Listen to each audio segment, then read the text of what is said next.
पे बात कर रहे थे हम, क्या आप कुछ बता भी रहे थे। मैं कह रहा था वचन आजकल ऐसे बांध देते हैं तांत्रिक कि वो कर्म उनके ऊपर नहीं आता, जो करवाते हैं उन्हीं के ऊपर आता है। ऐसा नहीं है, वचन ऐसा नहीं है, भुगतना पड़ता है, क्योंकि स्वयं भगवान इंद्रदेव भी नहीं बचे थे कर्म के फल से। कर्म का फल सबको भोगना पड़ता है। अगर आपने कुछ किया है, गलत किया है, तो वो रिवर्स, इस बर्थ में नहीं तो अगले बर्थ में रिवर्स जरूर मारेगा जरूर। कर्म योग इसलिए बताया गया हमारे शास्त्र में कि कर्म योग अगर आपका अच्छा है तो आप कुछ भी किसी भी तरीके से करोगे, सही तरीके से करोगे, तो आपको उसका भुगतान नहीं देना पड़ेगा। आज अब आप देख लो, आप छोटी सी बात समझो, कोई गरीब पैदा होता है, कोई अमीर पैदा होता है, किसी में राजयोग पहले ही लिखवा के आया होता है, कोई बेचारा एकदम हार्ड वर्क लिखवा के आया होता है, वो उसका कर्म योग है। अगर वो इस कर्म में नाम जप कर लेगा, कमा लेगा, तो अगले जन्म में क्या पता राजयोग उसकी किस्मत में हो, क्या पता जन्म ही ना हो, मोक्ष का द्वार खुल जाए। तो ये कर्म योग को समझना बहुत जरूरी है। ये भी तंत्र का एक हिस्सा है। माला घुमा रहे हो, हवन कर रहे हो, कर्म योग के अंदर है ये। तो ये चीजें बहुत जरूरी है समझना। लोग एक्चुअली भाग रहे हैं, वो ये कर रहा है, वो ये कर रहा है, ये रास्ता नहीं है। रास्ता ये है कि हम एक्चुअली में कर रहे हैं तो उसका बेनिफिट क्या है। लोग कहते हैं खाली हाथ आए हैं, खाली हाथ जाएंगे। अरे भैया, आप अपना भविष्य लेके आए हो, कर्म लेके जाओगे, कर्म फल तो साथ जाएगा ही ना। उसके बाद आपको भुगतान देना पड़ेगा। गरुड़ पुराण में 50 चीजें लिखी हैं, कहाँ से लिखी हैं? ऐसे ही थोड़ी लिखी हैं। हमारे पुराण शास्त्र ऐसे ही थोड़ी बन गए हैं। उसका भी कोई अर्थ है। बिना उद्देश्य के तो कोई चीज आई नहीं है। हर एक का अपना लॉ है। कंट्री लॉ अलग होता है, पुलिस का लॉ अलग है, मिलिट्री का लॉ अलग है, ठीक है, डॉक्टर्स लॉ अलग है। इसी प्रकार यूनिवर्स का भी अपना लॉ है। गरुड़ पुराण से एक बात ध्यान में आई मेरे, और कंफ्यूज भी हो गया मैं, जैसे आपने गरुड़ पुराण बोला। अब मरने के बाद कर्म जो है बंदे के, वो यहीं पे उसको प्रेत बनाते हैं, मुक्ति नहीं मिलती है। लेकिन गरुड़ पुराण में बताया गया कि यम के दूत आते हैं, उसको लेके जाते हैं, फिर उसको 3 दिन बाद छोड़ के जाते हैं, फिर उसको 13वीं के बाद वो लेके आते हैं और उसको उनके कर्मों की सजा दी जाती है। तो इन दोनों में से कौन सी थ्योरी, मतलब जो अपनी पूर्ण मौत मरा है, पूर्ण जीवन जी के मरा है, वो जाएगा यमलोक। जो एक्सीडेंटल, अचानक, अकाल मृत्यु बन गया, जब तक उसकी मृत्यु पूरी नहीं होती है, उसकी वो घड़ी अवधि पूरी नहीं होती है, वो भटकेगा। और गलती से किसी तांत्रिक के हाथ में लग गया तो वो आगे का आगे चलता रहेगा, बढ़ता रहेगा वचनों में, फिर काम करेगा। सबसे जो आप बता रहे थे कि सबसे जल्दी सिद्ध किया जाता है प्रेत, भूत हो जाते हैं सबसे जल्दी सिद्ध। प्रेत भूत तो और प्रेत में क्या पितरी फर्क बन है? जाते हैं। अच्छा, भूत सबसे जल्दी सिद्ध हो जाते हैं, ठीक है। वीर है कुछ, कलुआ वीर बहुत जल्दी प्रसन्न होता है। देवी काली का बहुत प्रिय गण है कलुआ वीर, उनके आगे आगे चलता है। भूतों को सिद्ध करने के लिए कोई प्रक्रिया? भूतों को सिद्ध करने के लिए प्रक्रियाएं होती हैं, क्रियाएं होती हैं। 41 दिन की क्रिया होती है, सामने खड़ा हो जाता है। लेकिन एक चीज समझना छोटी सी, भूत पूजेंगे कहाँ जाएंगे? भूत योनि में। प्रेत पूजेंगे कहाँ जाएंगे? प्रेत योनि में। भगवान पूजेंगे, देव पूजेंगे तो कहाँ जाएंगे? देवगण में। हम डिस्क्लेमर दे देते हैं पहले कि भाई ये चीज गलत है, लेकिन एज अ प्रोसेस जानना, मतलब ऑडियंस के लिए इंटरेस्ट है। इसमें मांस, मदिरा, सिगरेट, ये सब लगता है। मंत्र का उच्चारण होता है। भूतों के भी मंत्र होते हैं, ठीक है। सबसे बड़ा ज्ञानी जो रखता था, शिव तांडव स्तोत्र जिसने रचयिता किया, रावण, ठीक है, उसने कितना ज्ञान दिया भूतों पे, प्रेतों पे, यक्षिणियों पे, वो सब उसके अधीन थे। मैंने रावण संहिता पढ़ी हुई है, और उसमें बहुत, मतलब दावा किया गया है कि इस रिचुअल से आप भूतों को बुला सकते हो। बिल्कुल सत्य है, परम सत्य है।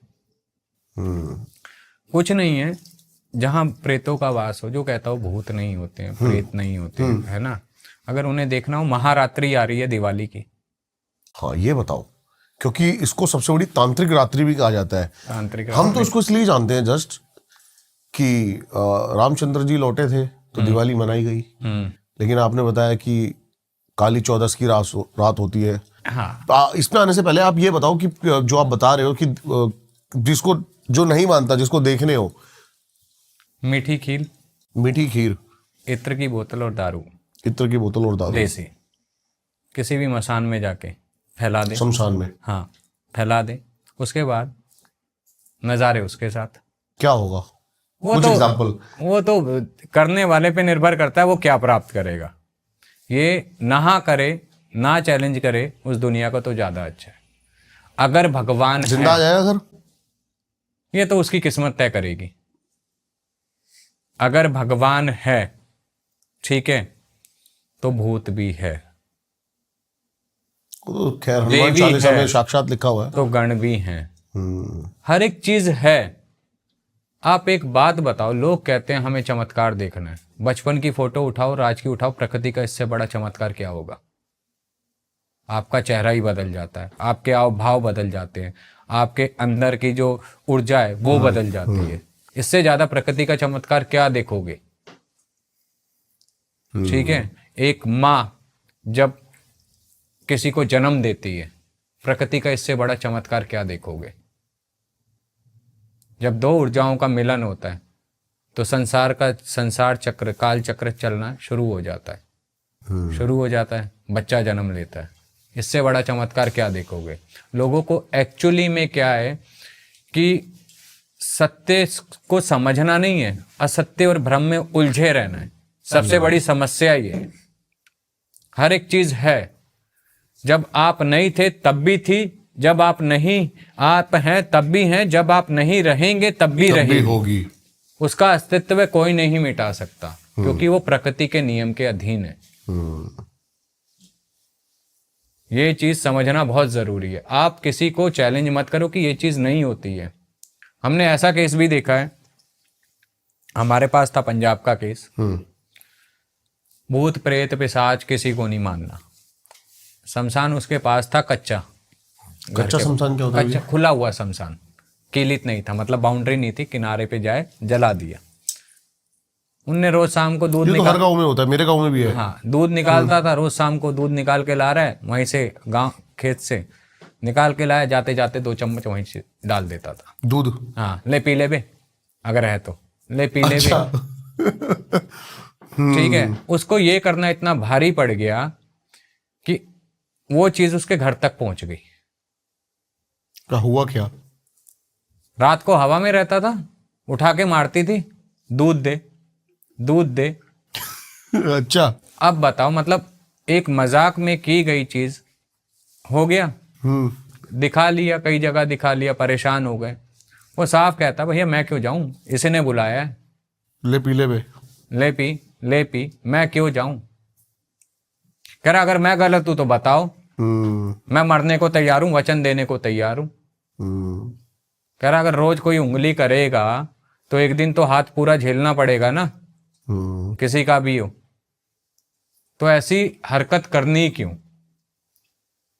आप किसी चीज को चैलेंज मत करो, आप अपने आप पे ध्यान दो कि आप क्या कर रहे हो। जब तक आप ऑब्जर्व करना नहीं सीखोगे ना, आप दूसरों की तरह आप एक भीड़ में चलोगे तो आप खो ही जाओगे।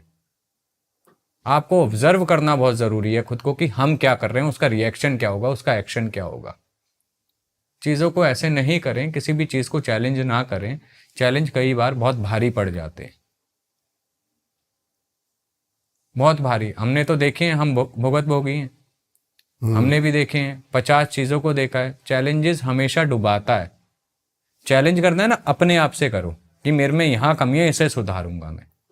दूसरे से चैलेंज मत करो, किसी एंटिटी से चैलेंज मत करो, अबे तू कहाँ है, आ जा आ जा आ जा। एक केस आया हमारे पास, करण पिशाचनी सिद्ध करनी थी, यूट्यूब पे देखा, मंत्र देखा, बैठ जाता, रोज रात को बैठ जाता। करण पिशाचनी तो आई नहीं, लेकिन जो नेगेटिव एंटिटियां थी इतनी भर गई कि वो दिमाग से विक्षिप्त हो गया। दिमाग से ही विक्षिप्त हो गया, दिमाग काम करना बंद कर गया। वो यूं कहे कि मुझे ये चीज दिख रही है, मुझे ये दिख रहा है, मुझे एक्चुअली में उसे दिख रहा था, वो अपनी प्रेजेंस महसूस करा रही थी, उसे दिख रहा था। और डॉक्टर कहें जी ये पागल हो गया, मेंटल असाइलम भेजना पड़ा। तो इसलिए ये रास्ते वो नहीं है, ये रास्ते बहुत